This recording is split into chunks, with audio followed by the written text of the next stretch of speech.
Hello, everyone. So I apologize in advance because many things have already been said by Ludovic earlier this afternoon.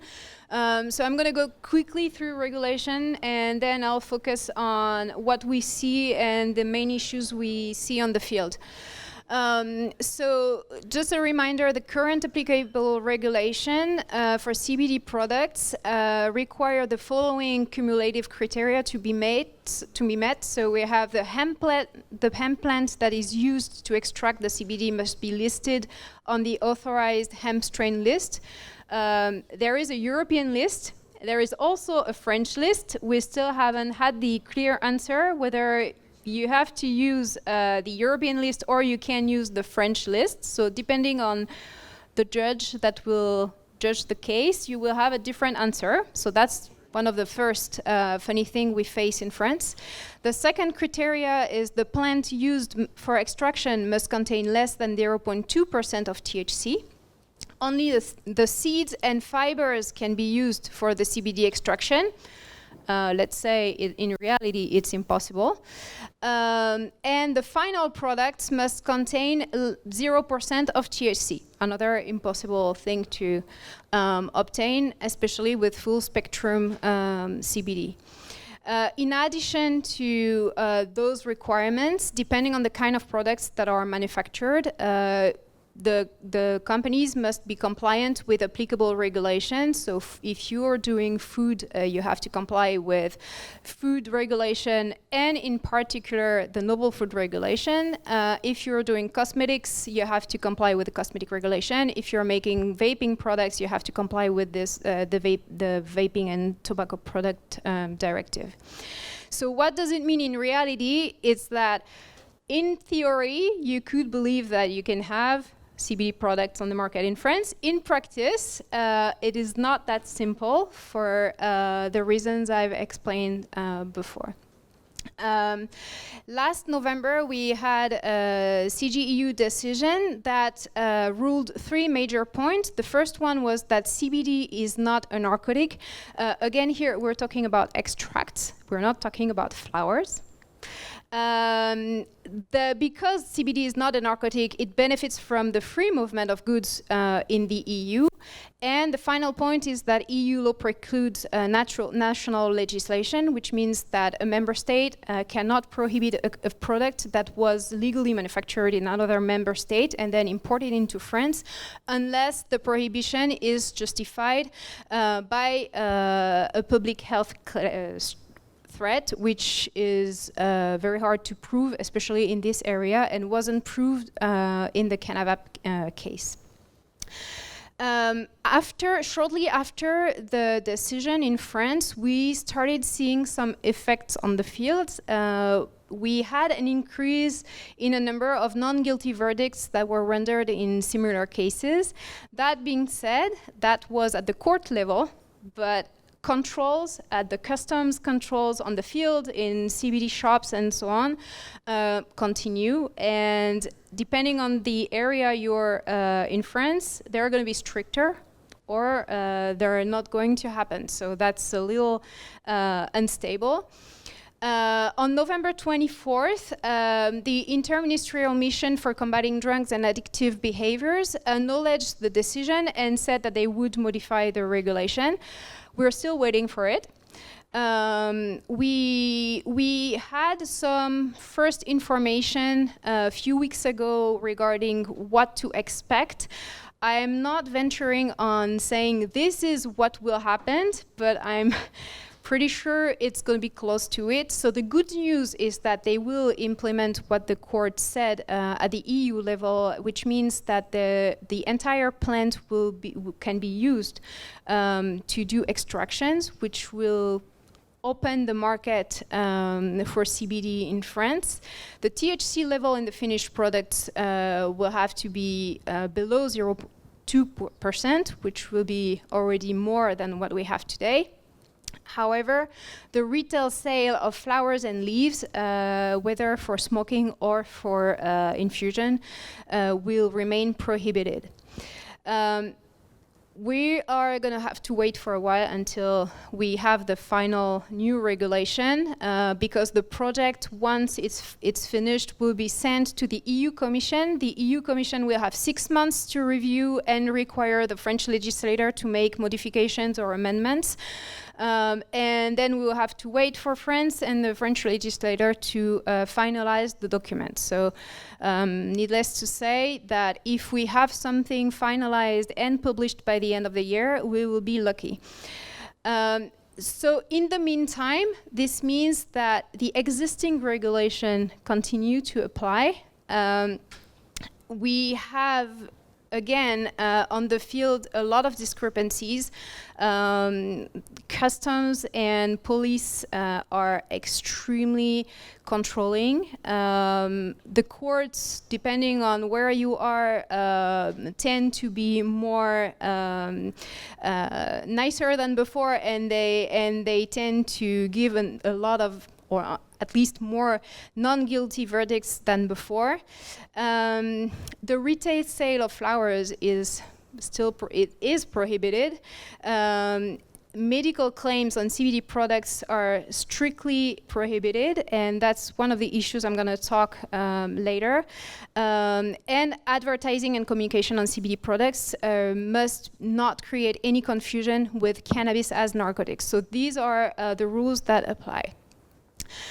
The most common legal issues we see in France for CBD businesses are, the first one is the THC level.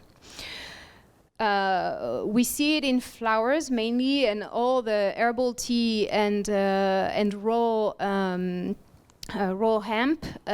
We see it in oils as well, especially at the customs when the products get retained and tested.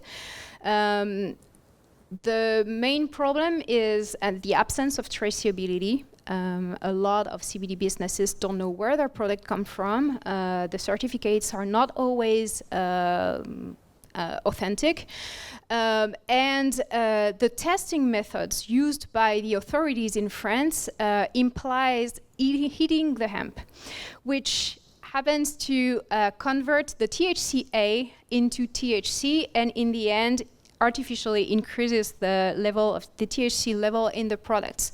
As a result, we often end up with authorities saying you are selling or you are importing narcotics, and then it's a real game to get the products released and to try to have a favorable solution.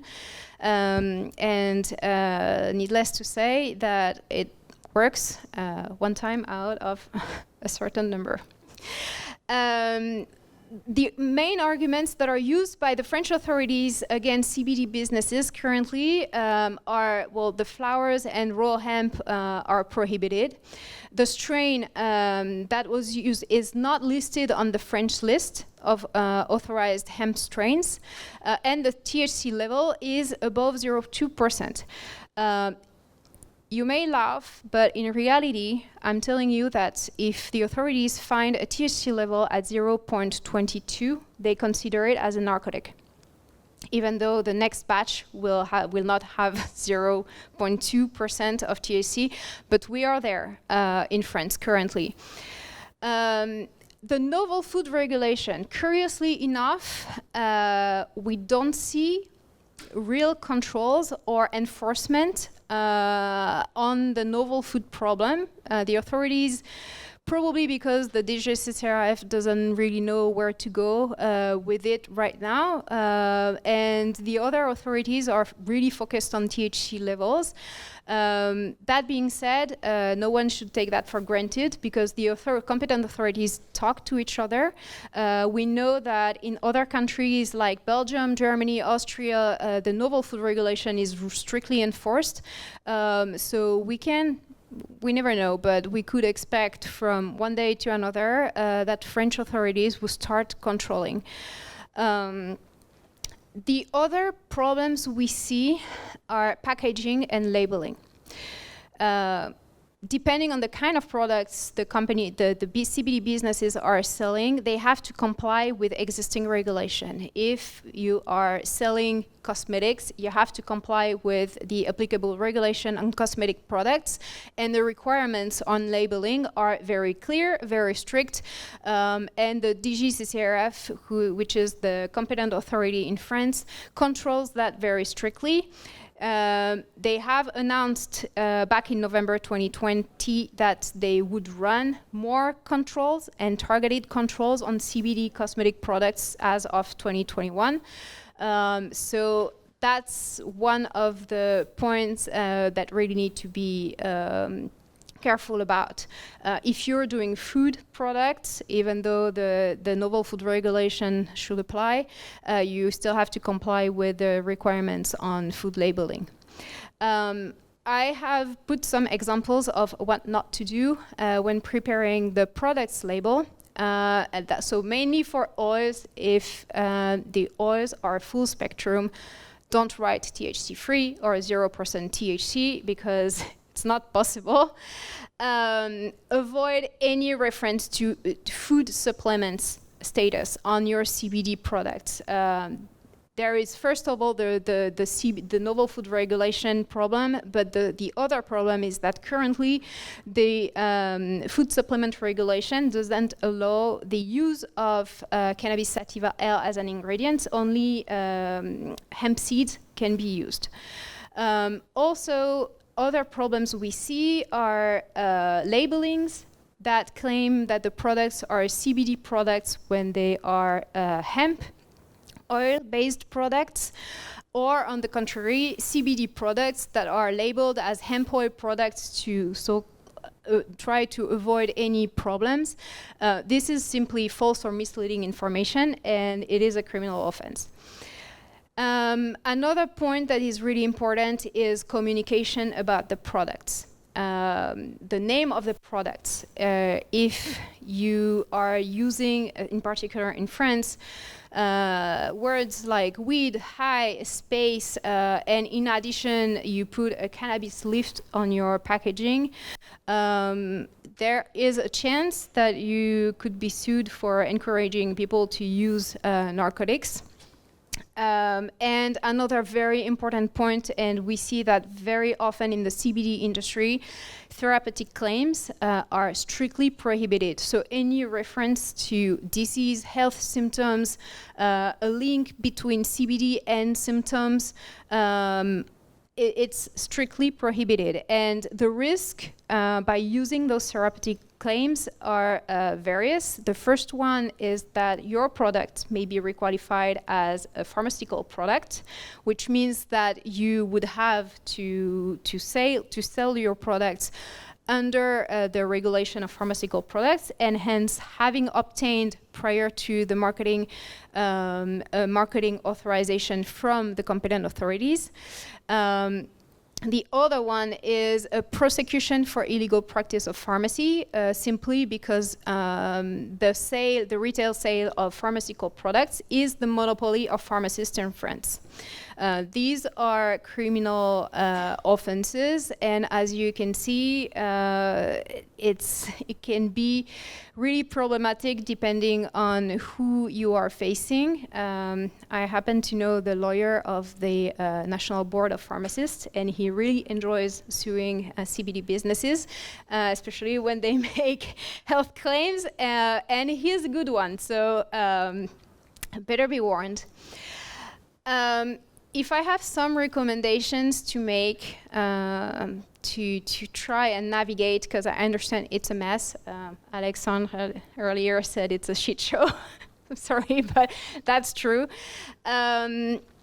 First of all, if you want to start or launch a CBD business in France, whether it's going to be a CBD shop or more likely a CBD brand or an industrial business, define your business.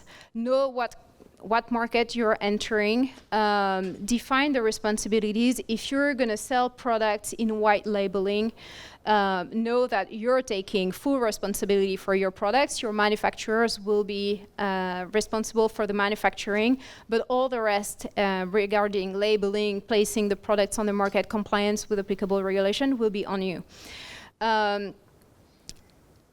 I would recommend you have a feasibility analysis done by professionals prior to launching a business, simply because, as you understand, the regulation changes all the time, and not only the regulation, but also the behavior of competent authorities, and it's extremely difficult to know where to go, what to do, and when to do the right things.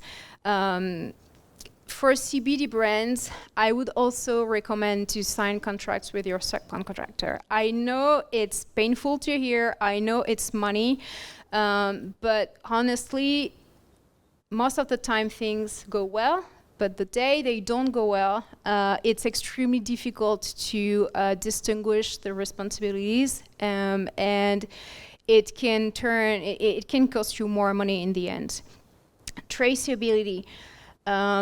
I think one of the key points is to know who your suppliers are, where your products come from. If you're importing CBD for manufacturing, or if you're importing products, or if you're only selling products manufactured by other producers, you need to know. You need to require certificates. You need to have test certificates, manufacturing certificates. Any certificates you can have, you need to be sure that you have authentic documentation and that you can provide them to authorities in case of controls.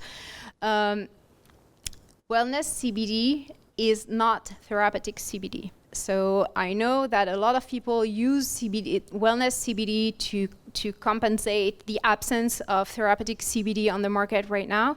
But the problem is the manufacturing, the regulatory requirements are very different. And the French authorities are absolutely not keen on accepting a mingle of both type of products. So the distinction will remain no matter what. There will not be any possibility of overlapping between the two categories. And also the wellness hemp will if you have one day, if we have food supplements authorized, the health claims on food supplements are also prohibited. So the problem will always remain the same. And the last advice that I would recommend is to seek professional regulatory advice upfront, and to have someone, if internally or outside, but that can keep you updated on the regulatory changes, because it changes very fast. You have several regulations that are overlapping and crossing, and that you have to counter-analyze. And it can be a little overwhelming, but it can also save you. And I will finish with one word, is that basically I know people hate lawyers. I know they think that we are very expensive and that they want to save their money for marketing and all other aspects. Believe me, we make more money when you get in trouble. So I would really advise that you plan to have someone to help you with those very complex aspects, so that you're safer, or at least on the safer side on the market. Thank you very much.